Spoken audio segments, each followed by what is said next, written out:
పవన్ కళ్యాణ్ అంటే చంద్రబాబు నాయుడు ఇద్దరు మద్దతుగా ఉన్నారు కాబట్టి రెండు ఒకటే మేము కావాలనుకుంటున్నాం అన్న. చంద్రబాబు కావాలనుకుంటున్నాం. పవన్ కళ్యాణ్ గారిపై వ్యాఖ్యలు చేస్తున్నారు కదా రోజా గారు, అది కరెక్ట్ కదన్న. అది 3 పెళ్లిళ్ళు అవుతున్నాయి, అది ఏం కాదు, కరెక్ట్ కాదు. అది కొడాల నాని గారు జనసేన పార్టీలోకి వెళ్ళబోతున్నారని ఎక్కువ విమర్శలు జరుగుతున్నాయి. అది ఇంకా తెలియదు అని అంటున్నారు కానీ ఇంకా మనకి ఇంకా తెలియదు. ఇంకా చర్చలు జరుగుతున్నాయి. ఈ ఇప్పుడున్న ప్రభుత్వంలో అభివృద్ధి జరిగిందా? ఏపీ అభివృద్ధి ఏం జరగలేదండి. ఎక్కడికెక్కడ ప్రాబ్లమ్స్ ఉన్నాయి, ఎక్కడెక్కడ ఏదిగా ఉన్నాయి. ఈ అమ్మఒడిపై మీ అభిప్రాయం? అమ్మఒడి పడుతుంది కానీ ఇంకా కొన్ని ప్రాబ్లమ్స్ ఉన్నాయి, ఇంకా క్లియర్ చేయలేవి.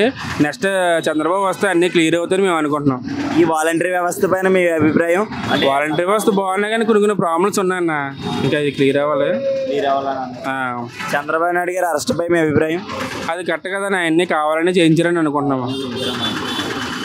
రాబోయే 30 సంవత్సరాల పాటు కూడా నేనే సీఎం అవుతానని జగన్మోహన్ రెడ్డి గారు అంటున్నారు. అది కరెక్ట్ కదన్న. అది ఒక మాటలో 24లో ఎలక్షన్లో ఎవరు సీఎం అవుతారని అనుకుంటున్నారు? చంద్రబాబు వస్తే మళ్ళీ బాగుంటుందని మేము అనుకుంటున్నాం అన్న. ఇప్పుడు నారా లోకేష్ గారు సీఎం అయ్యే అవకాశాలు ఉన్నాయా? అది బాబు గారి డిసిషన్. అది వాళ్ళ అబ్బాయి కాబట్టి చంద్రబాబు కావాలని మేము అనుకుంటున్నాం అన్న. థ్యాంక్ యూ అన్న.